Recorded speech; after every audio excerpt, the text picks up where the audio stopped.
YouTube dressing ರೂಮ್ಗೆ ಸ್ವಾಗತ ಸುಸ್ವಾಗತ. ಇವತ್ತು ನಾವು ಆಚೆ ಹೊರಡ್ತಾ ಇದ್ವಿ. ಆ ಒಂದು ಅಂದ್ರೆ ಯಾವುದೋ ಒಂದು ಕಾರ್ಯಕ್ರಮ ಹೊರಡ್ತಾ ಇದ್ವಿ. ಕಾರ್ಯಕ್ರಮಕ್ಕೆ ಹೊರಡೋಕ್ಕೂ ಮುಂಚೆ ಡ್ರೆಸ್ಸಿಂಗ್ ಹೇಗಿರುತ್ತೆ ಅಂತ ನೋಡೋಣ. ಸೊ ಫಸ್ಟ್ ನಾನು ಫೇಸ್ ವಾಶ್ ಇಂದ ಫೇಸ್ನ ವಾಶ್ ಮಾಡಿಕೊಂಡು ಸೊ ಮೆತ್ತಿಗಿರೋ ಒಂದು ಕಾಟನ್ ಇಂದ ಬಟ್ಟೆನ ಒರೆಸ್ಕೊತಾ ಇದ್ದೀನಿ ಫೇಸ್ನ. ಸೊ ಫೇಸ್ಗೆ ಅಂತಾನೆ ನೀವು ಒಂದು ಬಟ್ಟೆನ ಎತ್ತಿಡಿ, ಬರೀ ಫೇಸಿಗೆ ಮಾತ್ರ ಯೂಸ್ ಮಾಡಿ. ಸೊ ಅದಾದ್ಮೇಲೆ ನಾನು ಮಾಯ್ಶ್ಚರೈಸರ್ನ ಹಾಕ್ತಾ ಇದ್ದೀನಿ, ಥಿನ್ ಲೇಯರ್ ಆಗಿರಲಿ. ಮಾಯ್ಶ್ಚರೈಸರ್ ನಿಮ್ಮ ಹತ್ರ ಯಾವ್ದು ಮಾಯ್ಶ್ಚರೈಸರ್ ಇದೆ ಅದನ್ನೇ ಯೂಸ್ ಮಾಡಿ, ಓಕೆ, ಯೂಸ್ ಮಾಡೋರು, ಯಾಕಂದ್ರೆ ಸ್ಕಿನ್ ಸ್ಮೂತ್ ಆಗಿರುತ್ತೆ ಅಂತ. ಯಾವುದೇ ಕ್ರೀಮ್ ಹಾಕಿದ್ರೆ ಕೂಡ ಅದು ಅಪ್ಲೈ ಆಗುತ್ತೆ. ಆದ್ಮೇಲೆ ನಾನು ಸನ್ಸ್ಕ್ರೀನ್, ನನ್ನ ಹತ್ರ ಈ ಸನ್ಸ್ಕ್ರೀನ್ ಇದೆ, ಈ ಒಂದು ಸನ್ಸ್ಕ್ರೀನ್ ಅಪ್ಲೈ ಮಾಡ್ತಾ ಇದ್ದೀನಿ. ಸನ್ಸ್ಕ್ರೀನ್ ಆಕ್ಚುಲಿ ನಿಮಗೆ ಡೀಪ್ ಇನ್ನು ಅದೊಂದು ಮಾಯ್ಶ್ಚರೈಸರ್ ಸನ್ಸ್ಕ್ರೀನ್ ಎಷ್ಟು ಟೈಮ್ ಹಾಕಬೇಕು, ಹೆಂಗ್ ವರ್ಕ್ ಆಗುತ್ತೆ ಅನ್ನೋದು ನಿಮ್ಗೆ ಏನಾದ್ರು ಡೀಟೇಲ್ಸ್ ಬೇಕಿದ್ರೆ ಕಮೆಂಟ್ನ ಮಾಡಿ.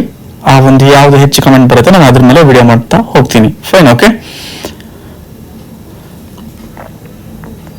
ಥಿನ್ ಲೇಯರ್ ಹಾಕಿ ಸನ್ಸ್ಕ್ರೀನ್, ತುಂಬಾ ತಿಕ್ಕಾಗಿ ಹಾಕಕ್ಕೆ ಹೋಗ್ಬಿಡಿ.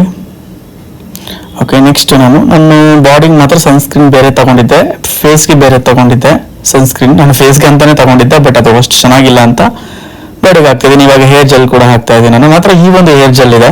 ಸೊ ಈ ಒಂದು ನಾನ್ ಸ್ಟಿಕ್ಕಿ ಆಗಿದೆ. ಈ ಒಂದು ನನಗೆ ಸ್ವಲ್ಪ ಸ್ವಲ್ಪ ಕಮ್ಮಿನೇ ತಗೊಂಡಿದ್ದೀನಿ, ತುಂಬಾ ಜಾಸ್ತಿ ತಗೋಕ್ ಹೋಗ್ಬೇಡಿ. ಆ ಕೂದಲು ಕೂಡ ಜಿಡ್ಡಿ ಅಂತ ಅನ್ಸುತ್ತೆ.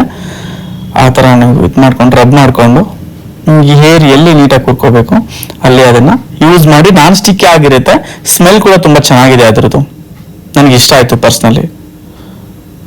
ಓಕೆ, ನಿಮ್ಗೆ ಯಾವ ತರ ಹೇರ್ ಸ್ಟೈಲ್ ಬೇಕೋ ಆ ತರ ನೀವು ಮಾಡ್ಕೋಬಹುದು, ಬಟ್ ಅದು ತುಂಬಾ ಲಾಂಗ್ ಲಾಸ್ಟಿಂಗ್ ಅಲ್ಲ, ಆಯ್ತಾ. ನೀವು ಗಾಡಿಲಿ ಟೂ ವೀಲರ್ ಅಲ್ಲಿ ಹೋಗ್ಬಿಟ್ರೆ ಗಾಳಿಗೆ ಅದು ಇದಾಗುತ್ತೆ, ಬಟ್ ಪರವಾಗಿಲ್ಲ, ನಾನು ಸ್ಯಾಟಿಸ್ಫೈ ಇದ್ದೀನಿ ಆ ಒಂದು ಹೇರ್ ಜೆಲ್ ಇಂದ.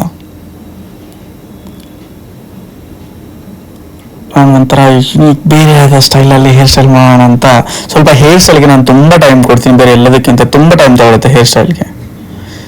ಫೈನಲ್ ಇದೇ ಒಂದು ಹೇರ್ ಸ್ಟೈಲ್ನ ಸೆಟ್ ಮಾಡ್ಕೋತಾ ಇದ್ದೀನಿ.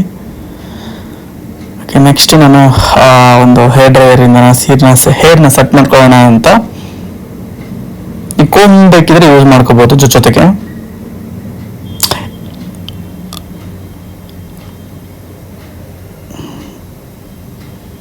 ಅಂದ್ರೆ ನೀವು ಹೇರ್ ಡ್ರೈಯರ್ ಯೂಸ್ ಮಾಡೋದ್ರಿಂದ ನೀಟಾಗಿ ಕಾಣಿಸುತ್ತೆ ಕೂದಲು, ಒಂದ್ ಸ್ವಲ್ಪ ಸ್ಟ್ರೈಟಿಂಗ್ ತರ ಒಂಥರ ಚೆನ್ನಾಗಿ ಕೂರುತ್ತೆ. ಬಟ್ ತುಂಬಾ ಬಿಸಿ ಆಗಿದ್ ಮಾಡಕ್ ಹೋಗ್ಬಿಡಿ. ನಾನು ಸ್ವಲ್ಪ ಟಚ್ ಅಪ್ ಕೊಡ್ತಾ ಇದೀನಿ. ತುಂಬಾ ಬಿಸಿ ಹೇರ್ ಫಾಲ್ ಆಗುವಂತ ಚಾನ್ಸಸ್ ಇರುತ್ತೆ, ಬಟ್ ಇದರಿಂದ ಹೇರ್ ಫಾಲ್ ಆಗುತ್ತಿಲ್ಲ. ಸುಮ್ಮನೆ ಏನು ಬೇಡ ಅಷ್ಟೊಂದು ಹೆವಿ ಇರೋದು ಅಂತ ಸುಮ್ಮನೆ ನಾನು ಹಿಡ್ಕೊಂಡೆ ತೆಗಿದೆ ಅಷ್ಟೇನೆ. ಸುಮ್ಮನೆ ವೆಟ್ ಆಗಿರೋದು ಡ್ರೈ ಆಗುತ್ತೆ ಅಂತ.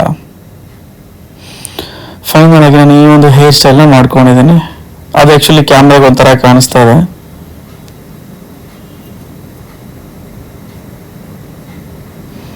ಕೊಮ್ಮೆ 2 ಥರದ ಕೊಮ್ಮೆ ನಾನು ಯೂಸ್ ಮಾಡ್ತಾ ಇದ್ದೀನಿ ಇಲ್ಲಿ.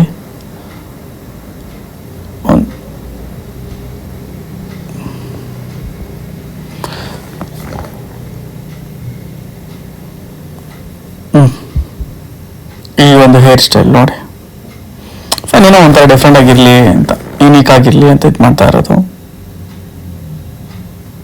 ಅದು ನೀವು ಲಾಂಗ್ ಲಾಸ್ಟಿಂಗ್ ಒಂದು ಹೇರ್ ಸ್ಪ್ರೇ ಒಂದು ಬರುತ್ತೆ, ಆ ಟೈಮ್ನಲ್ಲಿ ಅದು ಒಂದು ಯೂಸ್ ಮಾಡಿ ಚೆನ್ನಾಗಿರುತ್ತೆ ಆಕ್ಚುಲಿ. ಬಟ್ ಅದು ನೀವು ಎಲ್ಲಾದ್ರೂ ಆಚೆ ಹೋಗಿ ಬಂದ ತಕ್ಷಣ ಈವ್ನಿಂಗ್ ನೀವು ಹೆಡ್ ವಾಶ್ ಮಾಡಬೇಕಾಗುತ್ತೆ. ನಮ್ಗೆ ಹೇರ್ ಸ್ಟೈಲ್ ಸಾಕು ಅಷ್ಟೇ. ಸೊ ಈ ಥರ ಮಾಡಿಕೊಂಡೆ ಫೈನಲ್ ಟಚ್. ಇದು ಚೆನ್ನಾಗಿ ಕಾಣಿಸ್ತಿದೆ ಆಕ್ಚುಲಿ, ಇದು ದೂರದಿಂದ ತುಂಬ ಚೆನ್ನಾಗಿ ಕಾಣಿಸುತ್ತೆ. ನೋಡ್ತಾ ಇದ್ದೆ, ಬೇರೆ ಮಿರರ್ ಕೂಡ ನಾನು ನೋಡಿಕೊಂಡೆ. ಈಗ ನಾನು ನೆಕ್ಸ್ಟು ಈ ಒಂದು ಡ್ರೆಸ್ನ ಸೆಲೆಕ್ಟ್ ಮಾಡ್ಕೊತಾ ಇದ್ದೀನಿ.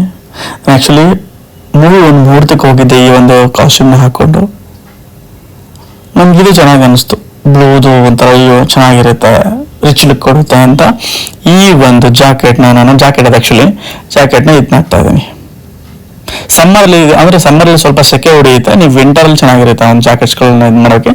ನೀವೇನಾದ್ರು ಬಿಸಿಲಿಗೆ ಹೋಗಿಲ್ಲ ಅಂದ್ರೆ ಫೈನ್, ನಿನ್ನ ಕಾರಲ್ಲಿ ಗೀಸಿ ಇರುತ್ತೆ ಅಂತ ನೆರಳಲ್ಲಿ, ಇಟ್ಸ್ ಓಕೆ, ನೆರಳಲ್ಲಿ, ಮರದ ನೆರಳಲ್ಲಿ. ನಾನು ಕಿವಿಗೆ ಒಂದು ಬ್ಲ್ಯಾಕ್ ಒಂದು ಇದನ್ನ ಹಾಕ್ತಾ ಇದ್ದೀನಿ, ಸೆಟ್ ಆಗುತ್ತೆ ಚೆನ್ನಾಗಿ ಬ್ಲ್ಯಾಕ್ ಅಂತ. ಸ್ವಲ್ಪ ಈ ಒಂದು ಕೂಲಿಂಗ್ ಗ್ಲಾಸ್ನ ಯೂಸ್ ಮಾಡ್ತಾ ಇದ್ದೀನಿ ನಾನು ಜೊತೆಗೆ. ಫೈನ್ ನೋಡಿ, ಫೈನಲ್ ಇದೆಲ್ಲ ಅನ್ನಿಸ್ತಾ ಇದೆ ನೋಡಿ ಇನ್ನು. ಓಕೆ, ಎಸ್, ಐ ಹೋಪ್ ಈ ಒಂದು ವಿಡಿಯೋ ತುಂಬಾ ಇಷ್ಟ ಆಯ್ತು ಅಂತ ಅನ್ಕೋತೀನಿ. ಬಾಯ್, ಸಿಗೋಣ.